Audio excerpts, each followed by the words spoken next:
Hello दोस्तों, good morning, नमस्कार। कैसे हैं आप सब? Welcome back to your channel board exam preparation. तो मैं आपका दोस्त डीके सिंह आपका स्वागत करता हूं, वेलकम करता हूं आपके अपने चैनल बोर्ड एग्जाम प्रिपरेशन में। तो आज दोस्तों हो गया 7 फरवरी 2023, ठीक है ना। तो आज हम लोग यहाँ पे बोर्ड से संबंधित एक और इम्पोर्टेंट क्वेश्चन यहाँ पे हम लोग बात करने वाले हैं।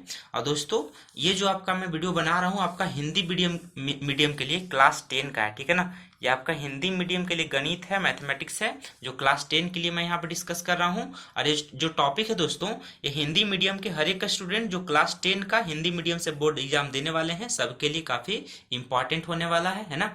तो इस वीडियो में मैं यहाँ पे एक क्वेश्चन यहाँ पे लाया हूँ जो काफी इंपॉर्टेंट है। और अक्सर आपको जो यहाँ पे प्री बोर्ड में तो पूछे ही जाते हैं, लेकिन बोर्ड एग्जाम में पूछे की संभावना काफी बना रहता है, ठीक है दोस्तों। तो इसीलिए मैं यहाँ पे सवाल लेकर आपके सामने आया हुआ हूँ, ठीक है ना। और ये आपका जो है क्लास 10 के लिए चैप्टर का नाम है सर्कल यानी कि वृत्त, है ना। इससे संबंधित मैं यहाँ पे इंपॉर्टेंट क्वेश्चन आपके लिए ला रहा हूँ, ठीक है दोस्तों। तो उम्मीद करता हूँ कि आपको ये बातें समझ में आएगी, है ना। और बाकी आपको जो भी दिक्कत होगी, जो भी परेशानी होगी, आप कमेंट बॉक्स में बिल्कुल उसको पॉजिटिव रिस्पॉन्स के साथ मुझे पूछ लीजिएगा, ठीक है दोस्तों। चलिए, तो सबसे पहले आप यहाँ पे जो है क्वेश्चन को देख लीजिएगा।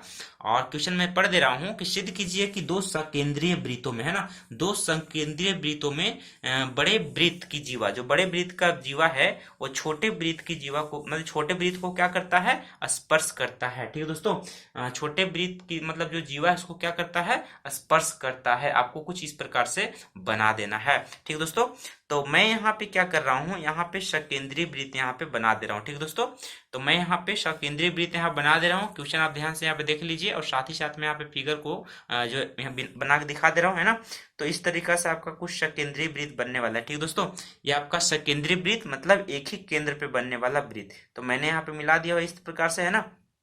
तो यहाँ पे आप क्या हो गया, ओ हो गया, यहाँ पे आपका हो गया पी इस प्रकार से, है ना। ये क्या हो गया, पी इस प्रकार से। और यहाँ पे हो गया आपका ए, यहाँ पे हो गया आपका बी। इस प्रकार से आप मिला दीजिए तो ओ ए बराबर क्या हो गया, यहाँ पे ओ ए बराबर क्या हो गया, ओ बी। तो ये क्या हो गया, रेडियस हो गया।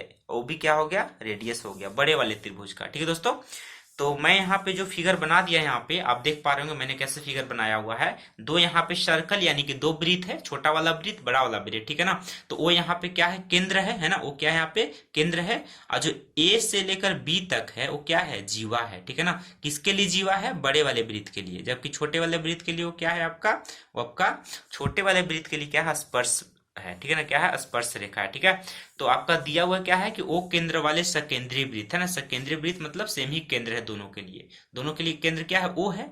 ये मैंने यहाँ पे लिख दिया हुआ है। और बड़े वृत्त की जीवा क्या है, ए बी है, ठीक है ना। बड़े वृत्त की जीवा क्या है, ए बी है, जो कि बिंदु पी पर क्या करता है, स्पर्श करता है, टच करता है। हमें क्या सिद्ध करना है दोस्तों, ए पी बराबर बीपी। समद्विभाजित कहने का मतलब क्या है कि आपका ए बी जो है उसको दो भाग में ओपी बांटता है, मतलब एपी और बीपी आपस में क्या होना है, बराबर है, हमें सिद्ध करना है, ठीक है दोस्तों। तो देखिए सबसे पहले रचना मैंने क्या किया, वो ओपी को मिला दिया। जो आपका सेंटर है, ओरिजिन है, यानी केंद्र बिंदु ओ है, वहां से मैंने पी क्या किया, मिला दिया, ठीक है दोस्तों। मैंने क्या किया, मिला दिया। और कैसा, लंब खींचा। तो कुल मिला के आप कह सकते हैं यहाँ पे कि ओपी लंब किस पर, ए बी खींचा। ऐसा भी कह सकते हैं, ज्यादा बढ़िया है ना। ऐसे भी कहेंगे यहाँ पे कि ओपी जो है एबी पे लंब खींचा, ठीक है।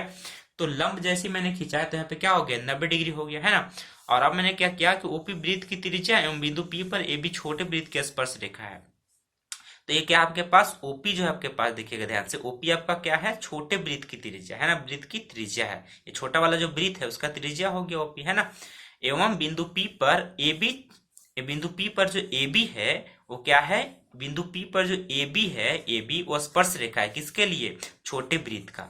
ए बी जो है छोटे वृत्त के लिए क्या है, स्पर्श रेखा है। आप ध्यान से यहाँ पे देख सकते हैं, इस तरह का मैं बना दे रहा हूँ। इस तरह छोटा वृत्त यहाँ पे हो गया, ये आपका ए बी हो गया, है ना। इस प्रकार से तो टच कर रहा है यहाँ पे, देखिए ध्यान से, यही वाला फिगर यहाँ पे है तो स्पर्श रेखा हो गया। लेकिन जो ए बी है वो बड़े वृत्त के लिए क्या है, जीवा है ना। तो यहाँ पे मैं बना दे रहा हूँ, ये आपका बड़ा वृत्त हो गया। तो यहाँ पे ए बी ऐसे कुछ दिखेगा, है ना। तो ए बी क्या हो जाएगा, जीवा यानी कॉर्ड हो जाएगा। तो मैंने लिख दिया हुआ है। तो यहाँ पे ध्यान से आप देखेंगे तो यहाँ पे आपको क्या मिलेगा कि जो आपका ओपी है ए बी के, मैंने लंब तो हो ही गया, मैंने यहाँ पे दिखा दिया हुआ है ना। इस प्रकार से लिख दीजिएगा, ठीक है।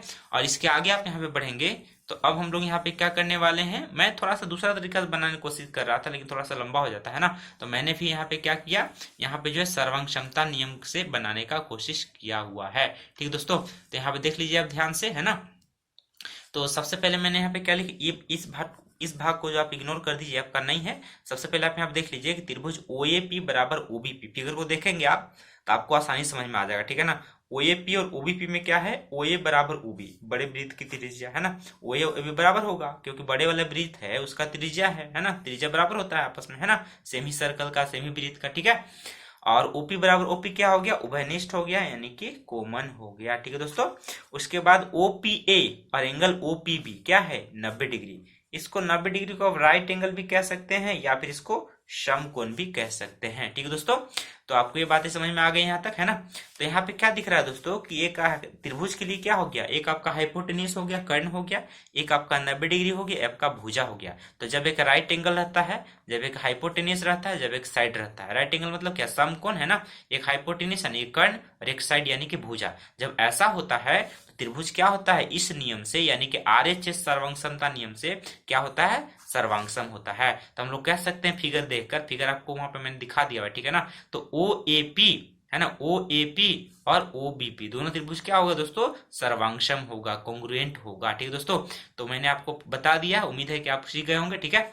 तो यहां से आपको क्या मिलेगा, AP बराबर BP कैसे, CPCT, है ना, कैसे, CPCT। और CPCT का फुल फॉर्म क्या होता है दोस्तों, corresponding part of congruent triangle, ठीक है ना, corresponding part of congruent triangle यानी सर्वांगसम त्रिभुज के संगत भाग। अगर आप हिंदी में लिखना चाहें दोस्तों तो आप क्या लिख सकते हैं यहाँ पे, सर्वांगसम त्रिभुज के संगत भाग।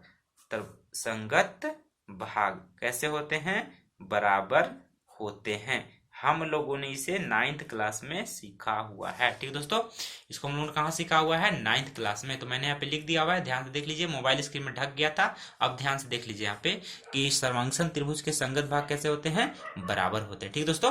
तो यहाँ से क्या हो गया, AP बराबर BP हो गया। तो लास्ट में आपको यहाँ पे क्या लिखना है, अतः, है ना, आपको क्या लिखना है यहाँ पे लास्ट में, अतः केंद्र से जीवा, है ना, केंद्र से जीवा पर डाला गया लंब को समद्विभाजित करता है। क्या करता है, समद्विभाजित करता है, यानी बराबर बराबर दो भागों में बांटता है ना, समद्विभाजित मतलब बराबर बराबर दो भागों में उसको बांट देता है, ठीक दोस्तों। तो आपका सत्यापित हो गया, ये आपका प्रूफ हो गया, ठीक दोस्तों। तो मैंने यहाँ पे एक इंपॉर्टेंट क्वेश्चन और भी डिस्कस किया हुआ है, जो कि आपका क्लास 10th का गणित यानी मैथ का सवाल है। अगर आप हिंदी मीडियम का स्टूडेंट हैं तो ये आपके लिए सवाल काफी काम का है, चाहे आप जिस बोर्ड से भी एग्जाम देने वाले हैं, Jharkhand board, Bihar board, Orissa board, किसी भी स्टेट बोर्ड से। वैसे सेंट्रल बोर्ड तो इंग्लिश मीडियम में होता है, CBSE, ICSE वगैरह, वो तो क्या होता है, सिर्फ और सिर्फ इंग्लिश मीडियम में होता है। लेकिन अगर आप ये हिंदी मीडियम पढ़ रहे हैं तो बहुत सारे ऐसे जो बोर्ड एग्जाम है जो हिंदी मीडियम में आपको दे सकते हैं। यूपी बोर्ड भी हिंदी मीडियम दे सकते हैं, Bihar board, Jharkhand board, Chhattisgarh board, या आप हिंदी मीडियम में दे सकते हैं। तो इस तरह के एग्जाम के लिए आपका काफी इंपॉर्टेंट है बोर्ड एग्जाम में क्लास 10 के लिए, ठीक है दोस्तों। तो उम्मीद करता हूं दोस्तों कि बात आपको समझ में आ गया होगा। अगर आप मेरे चैनल पे नए हैं तो मेरे चैनल को सब्सक्राइब कर लीजिएगा, है ना। अगर वीडियो पसंद आता है तो लाइक कर दीजिएगा, दोस्तों को भी शेयर कीजिएगा। और इसी प्रकार के वीडियो को पाने के लिए आप नोटिफिकेशन को ऑन कर लीजिएगा, बेल बटन को प्रेस कर लीजिएगा, ताकि इस तरह का वीडियो को आप अपडेट मिलता रहेगा, ठीक है दोस्तों। चलिए, तो आज के लिए इतना ही, बाकी हम लोग मिलते हैं इसी प्रकार के नए क्वेश्चन के साथ, नए टॉपिक के साथ, है ना दोस्तों। और बोर्ड एग्जाम का तैयारी करते रहिए, है ना। चलिए, ठीक है, तो आज के लिए इतना ही। जय हिंद, वंदे मातरम।